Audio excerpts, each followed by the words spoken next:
உள்ளத்தில் அழியாத ஓவியமாக நிலைத்துவிட்ட என் உயிரினும் மேலான உடன்பிறப்புகள் அனைவருக்கும் வணக்கம். கலைஞர் என்பது வெறும் பெயர் அல்ல, தமிழ்நாட்டு அரசியலின் அடையாளம்.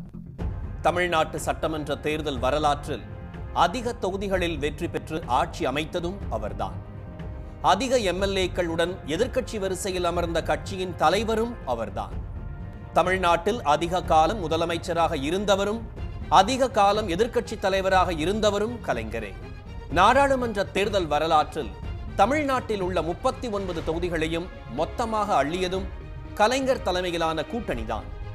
இன்றைக்கு தமிழ்நாடு அகில இந்திய அளவில் தலை நிமிர்ந்து நிற்க காரணமான திட்டங்கள் கலைஞர் ஆட்சி காலத்தில் கொண்டு வரப்பட்டவைதான். பேரறிஞர் அண்ணாவின் மறைவுக்கு பிறகு கட்சியின் தலைவராகவும் தமிழ்நாட்டின் முதலமைச்சராகவும் தேர்ந்தெடுக்கப்பட்டார் கலைஞர். 1969ஆம் ஆண்டு முதலமைச்சரான கலைஞர் 1971ஆம் ஆண்டு சட்டமன்ற தேர்தலில் வரலாறு காணாத வெற்றியை பெற்று, அதாவது 183 தொகுதிகளில் வென்று ஆட்சி அமைத்தார். மீண்டும் 1989, 1996, 2006 ஆகிய தேர்தல்களிலும் அவர் முதலமைச்சராக அரியணை ஏறினார். முதலமைச்சர் கலைஞர் முன்வைத்த முழக்கங்களில் முக்கியமானது மாநிலத்தில் சுயாட்சி, மத்தியில் கூட்டாட்சி என்ற முழக்கம். மத்திய மாநில உறவுகளை ஆய்வு செய்வதற்காக நீதிபதி ராஜமன்னார் தலைமையிலான குழுவை அமைத்த கலைஞர் அக்குழுவின் பரிந்துரைகளை ஏற்று மாநில சுயாட்சி தீர்மானத்தை சட்டமன்றத்தில் நிறைவேற்றி அதனை மத்திய அரசுக்கு அனுப்பி மாநில உரிமைகளுக்கு வித்திட்டார். ராஜமன்னார் குழுவை நியமித்து அது மாநில சுயாட்சியின் வரையறையை ஆவணமாக ஆக்கியது கலைஞரினுடைய மிகப்பெரிய சாதனை என்று சொல்ல வேண்டும். இன்றைக்கும் இந்தியா முழுவதும் எந்த மாநிலம் மாநில சுயாட்சி பற்றி பேசினாலும் ராஜமன்னார் அறிக்கையைத்தான் மேற்கோளாக காட்டுகிறார்கள் என்பதையும் நாம் குறித்து கொள்ளலாம். அப்படி ஒரு குழுவை அமைத்து அறிக்கையை கொண்டு வந்தது கலைஞரின் அரசுதான். மாநில சுயாட்சி கோரிக்கை இந்தியா முழுவதும் எதிரொலிப்பதற்கு காரணமாக இருந்தவர் நம்முடைய தலைவர் முத்தமிழறிஞர் கலைஞர் அவர்கள்தான். சுதந்திர தினத்தன்று முதலமைச்சர்கள் கொடியேற்றும் உரிமையை பெற்று தந்தார். இந்தியாவிலேயே முதன் முறையாக தமிழ்நாடு மாநில திட்டக்குழுவையும் உருவாக்கினார். அண்ணாவின் விருப்பத்திற்கு ஏற்ப நீராறும் கடலுடுத்த பாடலை தமிழ்தாய் வாழ்த்தாக அதிகாரப்பூர்வமாக அறிவித்தார்.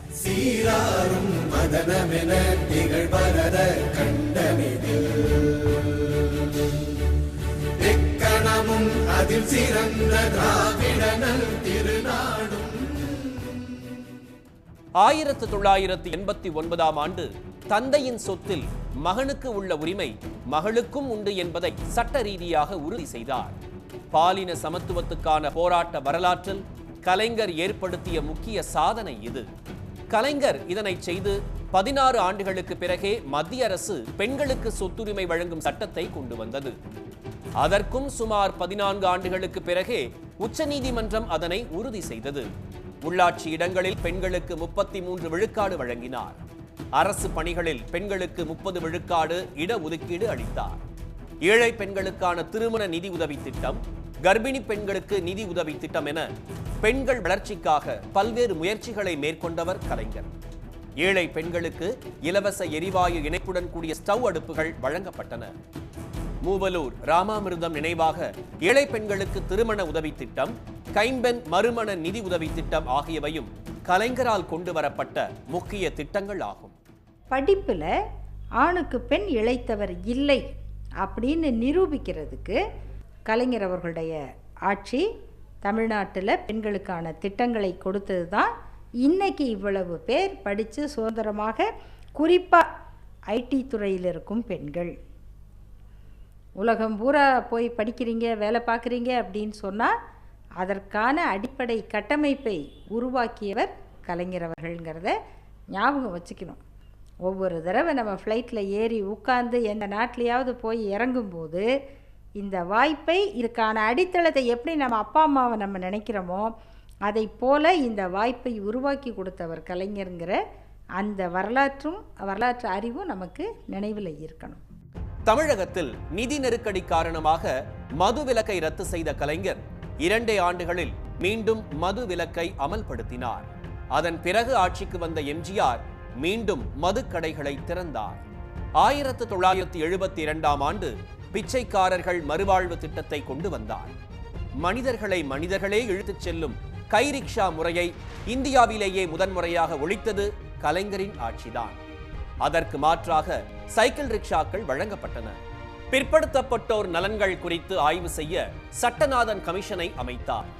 அதன் தொடர்ச்சியாக பிற்படுத்தப்பட்டோர் இடஒதுக்கீட்டை 25 விழுக்காட்டிலிருந்து 31 விழுக்காடாக உயர்த்தினார். பட்டியல் இனத்தவருக்கான இடஒதுக்கீட்டையும் 16 விழுக்காட்டிலிருந்து 18 விழுக்காடாக கலைஞர் அதிகரித்தார். 3.5 விழுக்காடு இஸ்லாமியர்களுக்கும் 1 விழுக்காடு பழங்குடியினருக்கும் இடஒதுக்கீடு வழங்கினார். எம்ஜிஆர் உள்ளிட்ட பலரும் நிறைவேற்ற முன்வராத வன்னியர் இடஒதுக்கீட்டு கோரிக்கையை 1989ஆம் ஆண்டு முதலமைச்சரான கலைஞர் கையில் எடுத்தார். வன்னியர் உள்ளிட்ட சாதிகளை கொண்ட மிகவும் பிற்படுத்தப்பட்ட வகுப்பினர் பட்டியலை உருவாக்கி 20 விழுக்காடு இடஒதுக்கீட்டை கலைஞர் அறிவித்தார். அருந்ததியர் சமூக மக்களுக்கு 3 விழுக்காடு உள்ஒதுக்கீடு வழங்கப்பட்டதும் கலைஞரின் ஆட்சியில்தான். 1987இல் சாலை மறியல் நடைபெற்ற போது அனைத்து இந்திய அண்ணா திராவிட முன்னேற்ற கழகம் ஆட்சியில் இருந்தது. தொடர்ச்சியாக படிப்படியான போராட்டங்களை முன்னெடுத்த போது ஒரு நாள் கூட அதிமுக அரசாங்கம் அன்றைய தினம் பாட்டாளி மக்கள் கட்சி இன்றைய நிறுவனர் அன்றைய வன்னியர் சங்கத்தினுடைய நிறுவனர் தலைவரை அழைத்து பேசவில்லை. ஆனால் 1989இல் ஆட்சிக்கு வந்த முத்தமிழறிஞர் தலைவர் கலைஞர் அவர்கள்தான் டாக்டர் ராமதாஸ் அவர்களை அழைத்து மற்றும் அவரோடு இருந்த 26 வன்னியர் சங்க தலைவர்களையும் அழைத்து பேசி தமிழ்நாட்டில் இருக்கிற வன்னியர் உள்ளிட்ட மிக பிற்படுத்தப்பட்ட சமுதாயத்தைச் சார்ந்த 107 சாதிகளையும் சேர்த்து 20% இடஒதுக்கீட்டை வழங்கினார். 8 ஆண்டுகளில் சேர்த்து 126 மாணவர்கள் தான் வந்திருக்காங்க. இப்போது இந்த மாதிரியான நிலை தான் அன்றைக்கு இருந்தது. இன்றைக்கு உள்ஒதுக்கீடுங்கிற ஒரு விஷயம் நடைமுறைக்கு வந்ததுக்கப்புறம் அந்த நிலை அந்த 126ங்கிறது ஒரு வருஷத்துலேயே வர்ற மாதிரியான ஒரு நிலைங்கிறது 126ங்கிறது 100ஆகவோ அல்லது 90ஆகவோ வந்துட்டுருக்கிற ஒரு நிலைங்கிறத நம்ம இன்றைக்கு நடைமுறையில் பார்த்துட்ருக்குறோம். இது ஒரு உதாரணம் தான். மருத்துவம் அப்படிங்கிற ஒரு துறையில் மட்டும் இந்த அருந்ததியர்களுக்கு கிடைச்சிட்ருக்கிற வாய்ப்புகள்ங்கிறது ரொம்ப அதிகமாகிருக்குங்கிற ஒரு விஷயத்தை இந்த உள்ஒதுக்கீடுங்கிற விஷயம் சாத்தியமாக்கியிருக்கு. இந்த நிலை மற்ற பல் மருத்துவம், பொறியியல், இது மாதிரியான கால்நடை பராமரிப்பு, இப்படி பல விஷயங்களில் பல துறைகளில் அருந்ததியர்களோட வாய்ப்புகளை அதிகப்படுத்தியிருக்கு. அப்படிங்கிறது அருந்ததியர்களுக்கு கலைஞர் வழங்கின மிகப்பெரிய ஒரு பரிசாக தான் நாம் பார்க்க வேண்டியது இருக்குது. பொது வாழ்வில் ஈடுபடுவோர் மீதான லஞ்ச ஊழல் குற்றச்சாட்டுகளை விசாரிக்க ஓய்வு பெற்ற நீதிபதி தலைமையில் விசாரணை ஆணையம் ஒன்றை கலைஞர் அமைத்தார். அது இன்று இந்தியா முழுவதும் பலர் முன்வைக்கும் லோக் ஆயுக்தாவின் முன்னோடி. முன்னாள் இந்நாள் முதலமைச்சர்கள், அமைச்சர்கள், சட்டப்பேரவை உறுப்பினர்கள், உள்ளாட்சி பிரதிநிதிகள் என அதிகாரத்தில் இருந்த அனைவரையும் விசாரணை வரம்புக்குள் கொண்டு வந்தது இதற்கான மசோதா. ஆனால் பின்னாளில் முதலமைச்சரான எம்ஜிஆர் இந்த மசோதாவை கருப்பு மசோதா என வர்ணித்து ரத்து செய்தார். இலங்கையில் இந்திய அமைதிப்படை நிகழ்த்திய கொடுமைகளை கண்டு கலங்கிய கலைஞர் காலக்கெடு நிர்ணயித்து அமைதி படையை திரும்ப பெற வேண்டும் என பிரதமர் VP சிங்கிடம் வலியுறுத்தினார். இலங்கையில் இருந்து திரும்பிய இந்தியாவின் அமைதி படையை முதலமைச்சராக இருந்த கலைஞர் வரவேற்க செல்லாமல் எதிர்ப்பை வெளிப்படுத்தினார். விடுதலை போராட்ட வீரர்களுக்கான ஓய்வூதியத்தை உயர்த்தியதுடன் மொழிப்போர் வீரர்களுக்கு ஓய்வூதியம் வழங்கியவரும் கலைஞர்தான். காவிரி நடுவர் மன்றம் அமைக்க வேண்டும் என்பது வெறும் கோரிக்கையாகவே இருந்த நிலையில் கலைஞர் சட்டமன்றத்தில் தீர்மானம் கொண்டு வந்து நிறைவேற்றினார். இதைத் தொடர்ந்து உச்சநீதிமன்ற உத்தரவை ஏற்று VP சிங் தலைமையிலான மத்திய அரசு காவிரி நடுவர் மன்றத்தை அமைத்தது. 2006ஆம் ஆண்டு சட்டமன்ற தேர்தலின் போது யாரும் எதிர்பாராத வகையில் அனைவருக்கும் இலவச வண்ண தொலைக்காட்சி வழங்கப்படும் என கலைஞர் அறிவித்தார். முடியவே முடியாது என்ற எதிர்க்கட்சிகளின் கடும் விமர்சனத்தை பொய்யாக்கி சொன்னபடியே வாக்குறுதியை நிறைவேற்றினார். தமிழகத்தின் அனைத்து குடிசைகளுக்கும் சென்று சேர்ந்தது வண்ண தொலைக்காட்சி. 30,000 பெட்டிகளை கொடுக்கிறோம், அடுத்து 1 லட்சம் பெட்டிகளை கொடுப்போம், அதற்கு அடுத்து 2 லட்சம் பெட்டிகளை கொடுப்போம், கடைசியாக கொடுக்க வேண்டிய 30 லட்சம் பெட்டிகள் என்றால் அல்லது 1 கோடி பெட்டிகளே கொடுக்க வேண்டும் என்றாலும் அத்தனையும் கொடுப்போம். 5 ஆண்டுகளில் தொலைக்காட்சி, வண்ண தொலைக்காட்சி பெட்டி இல்லாத வீடே கிடையாது தமிழகத்தில் என்கின்ற அளவிற்கு இந்த பெட்டிகள் வழங்கப்படும். உயிருக்கு ஆபத்து ஏற்படும் நோய்களுக்கு 1 லட்சம் ரூபாய் வரை காப்பீட்டுத் தொகை வழங்கும் வகையில் வடிவமைக்கப்பட்ட கலைஞர் காப்பீட்டு திட்டம் ஏழை எளியோருக்கு நம்பிக்கை அளித்த திட்டமாகும். 108 ஆம்புலன்ஸ் சேவை கலைஞர் ஆட்சியில் அறிமுகப்படுத்தப்பட்டதாகும். கோரிக்கையாக மட்டுமே இருந்த சேலம் உருக்காலை திட்டத்தை 4ஆம் ஐந்தாண்டு திட்டத்தில் சேர்க்காவிட்டால் ஒட்டுமொத்த தமிழகமும் 5ஆண்டு திட்டத்தை புறக்கணிக்கும் என அறிவித்தார். சேலம் உருக்காலை தமிழகம் வந்து சேர்ந்தது. தமிழகத்தின் தொழில் மேம்பாட்டுக்காக சிப்காட் தொழில் வளாகங்கள் உருவாக்கப்பட்டன.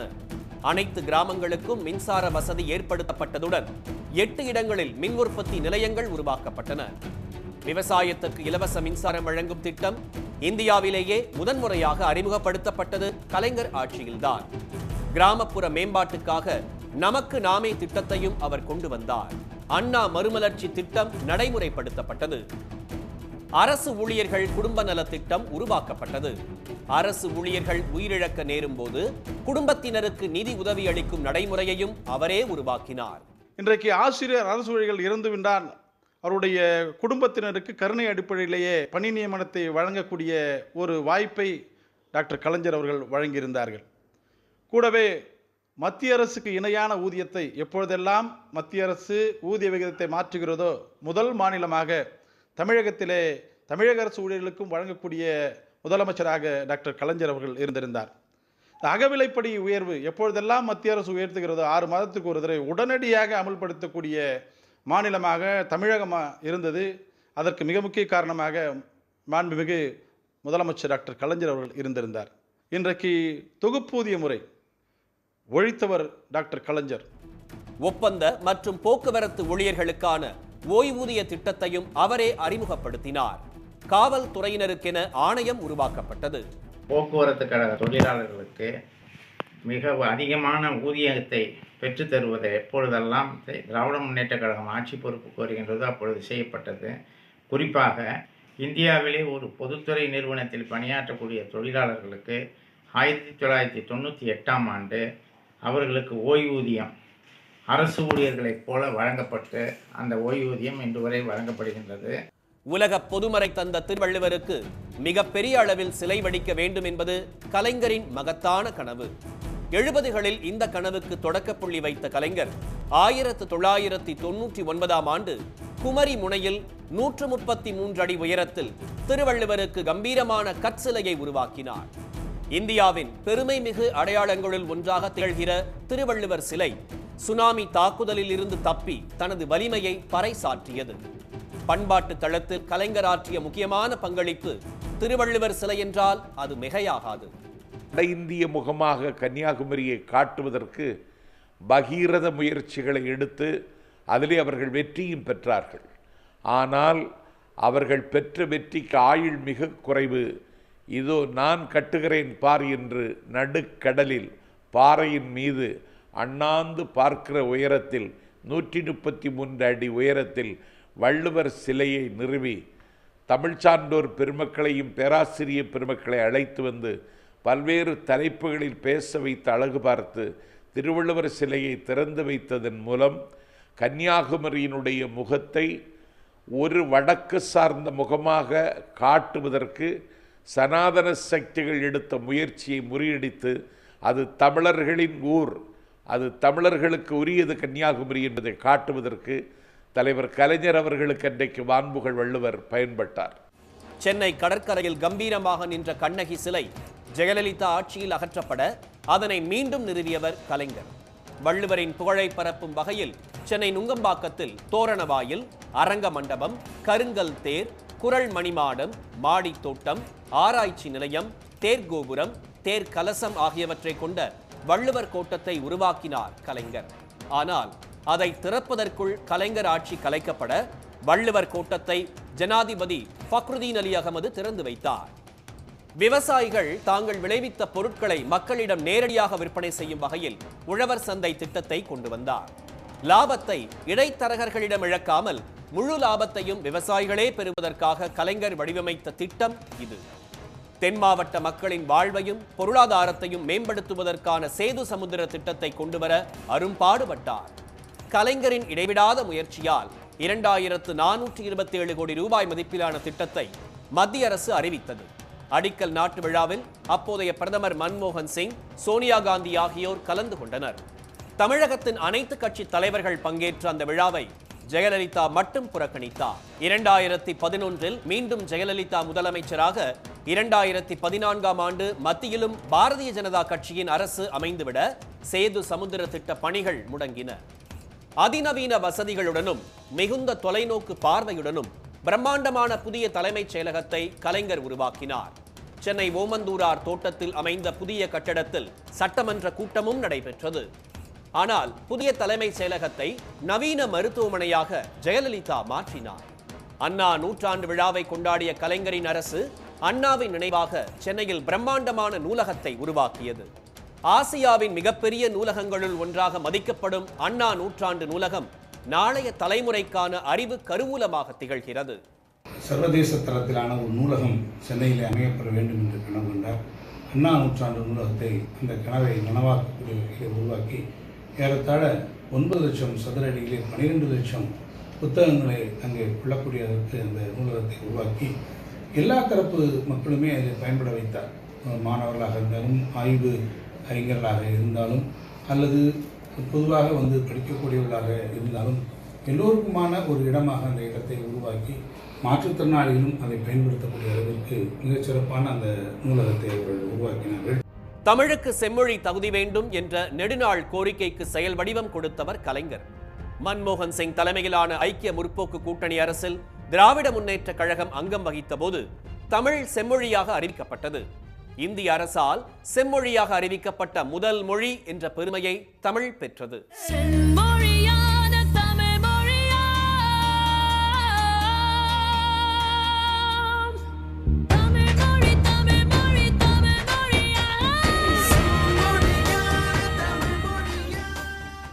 உள்ளவெல்லாம் தமிழ் நிறைந்திருக்கும் வேளை, ஊரும் உயிரும் தமிழோடு கலந்திருக்கும் வேளை, எதை பற்றி பேசினாலும் தமிழை பற்றி பேசிடும் வேளை, எதையும் தமிழோடு ஒப்பிட்டு பார்க்கும் வேளை என இன்று உலக அளவில் அறிஞர்கள் கூடிய விழா எடுக்கும் பெருமையை பெற்றுள்ளது.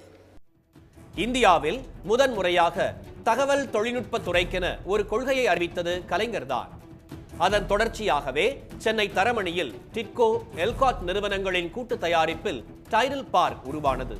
தமிழ்நாட்டின் முக்கிய நகரங்களில் தொழில்நுட்ப பூங்காக்கள் உருவாக்கப்பட்டன. குடிசைகளில் வாழ்வோருக்கு நிரந்தர வீடுகள் கட்டித்தர குடிசை மாற்று வாரியம் என்ற அமைப்பை கலைஞர் உருவாக்கினார்.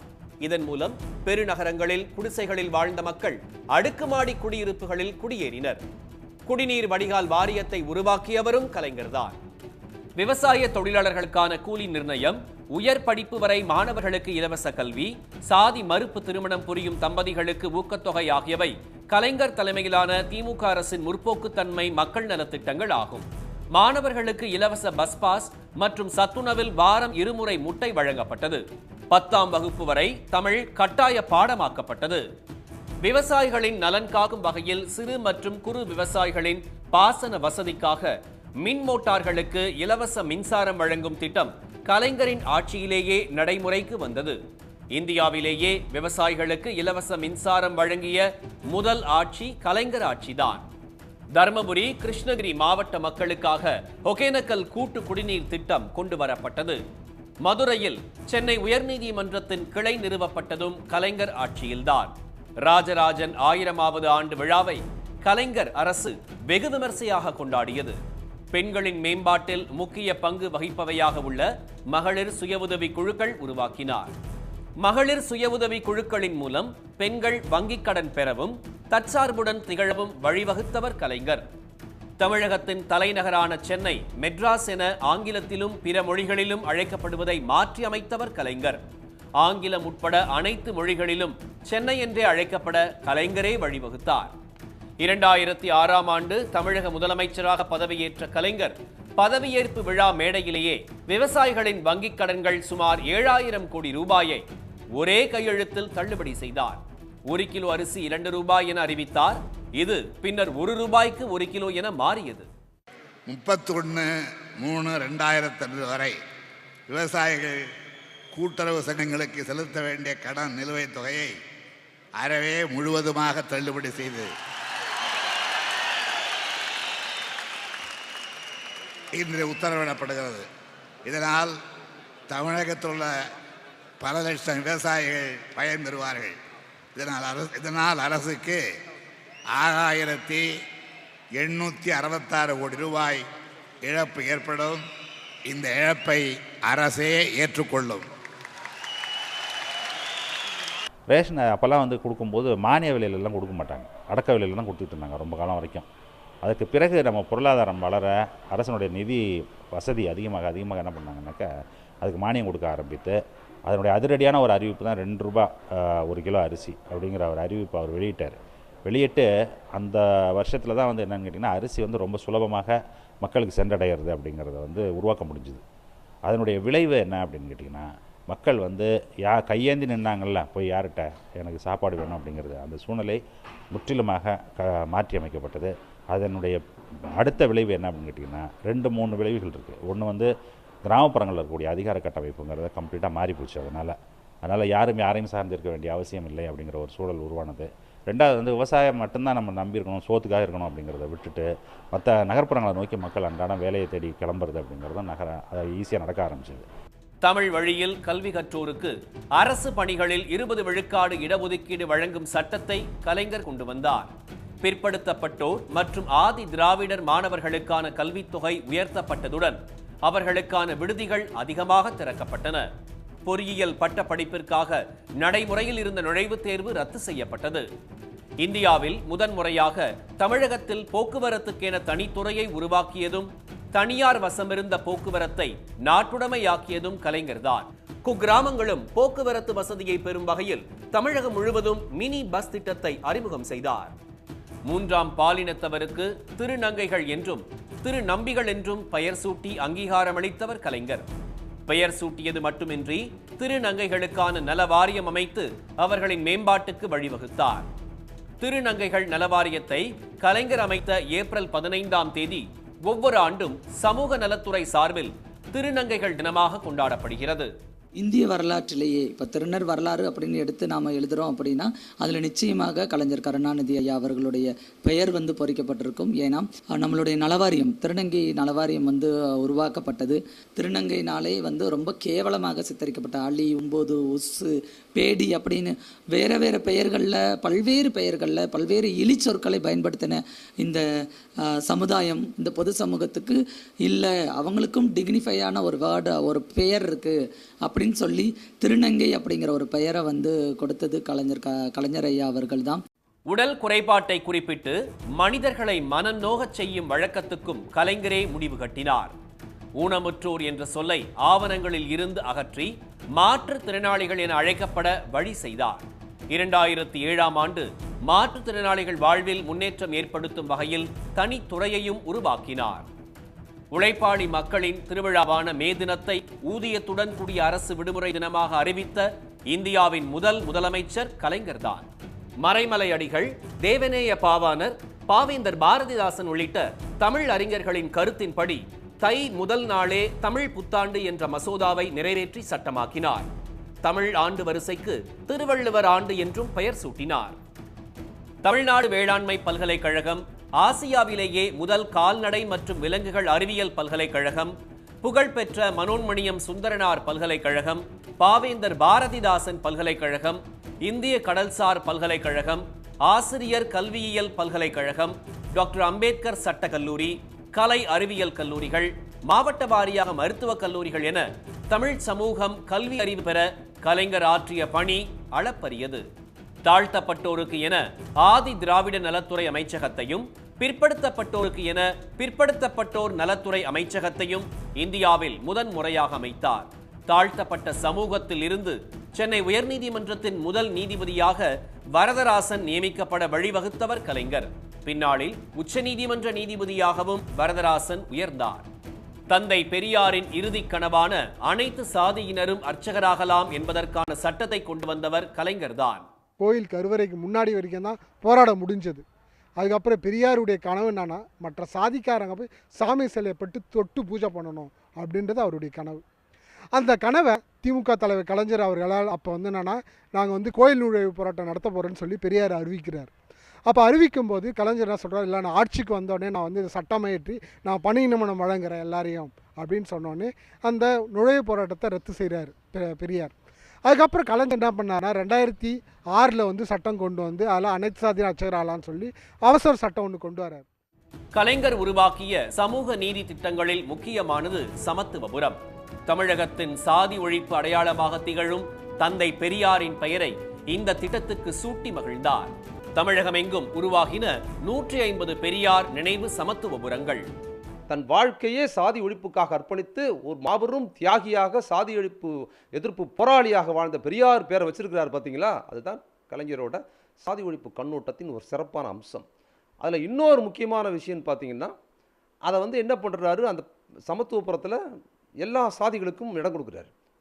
இடஒதுக்கே இல்லாத சாதி வந்தால் தான் அப்போ பிராமின் சோன்லின் போர்டு இருக்கிறவங்களுக்கு அங்கே வீடு கொடுக்குறாரு. எப்படி கொடுக்குறாரு, அவங்களுக்கு வீடு கொடுத்தா தான் அது சமத்துவபுரமாக இருக்கும். அப்போ யார் சாதி கடைபிடித்து மற்றவங்களெல்லாம் நம்ம அதை விட கீழன்னு நினைக்கிறவங்கள அதை கொண்டாந்து வச்சா தான் சாதி சமத்துவபுரம் இருக்கும்னு இடஒதுக்கீடு உள்ளவர்களுக்கும் இடஒதுக்கீடு இல்லாதவர்களுக்கும் வைத்து அந்த சமத்துவபுரத்தை கட்டமைச்சிருக்கிறார் என்பது 2000 ஆண்டுகளில் தமிழகத்தில் உள்ள இந்திய சமூகத்திலேயே ஒரு சாதி ஒழிப்பில் ஒரு அரசு எடுத்த மன்னர் ஆட்சியில் கூட இல்லாத ஒரு மாபெரும் சிறப்பு கலைஞர் எடுத்தாருங்கிறது மகத்தானது. சென்னையின் போக்குவரத்தை மேம்படுத்த பல்வேறு மேம்பாலங்களை அமைத்தவர் கலைஞர். அது மட்டுமின்றி ஆசியாவிலேயே மிகப்பெரிய பேருந்து நிலையமான கோயம்பேடு பேருந்து நிலையத்தை உருவாக்கியதும் அவரே.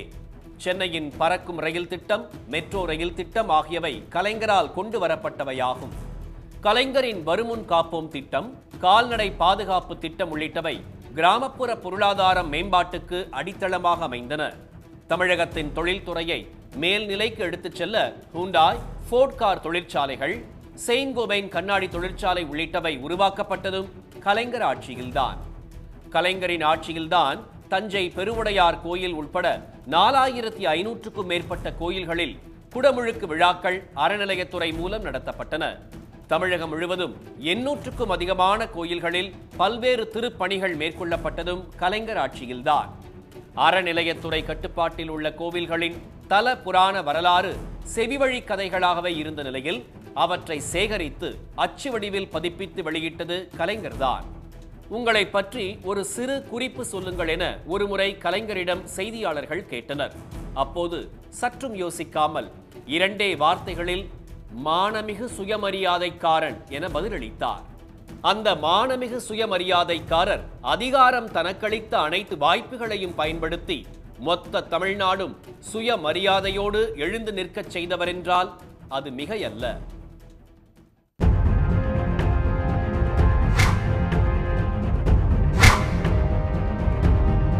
உள்ளத்தில் அழியாத ஓவியமாக நிலைத்துவிட்ட என் உயிரினும் மேலான உடன்பிறப்புகள் அனைவருக்கும் வணக்கம்.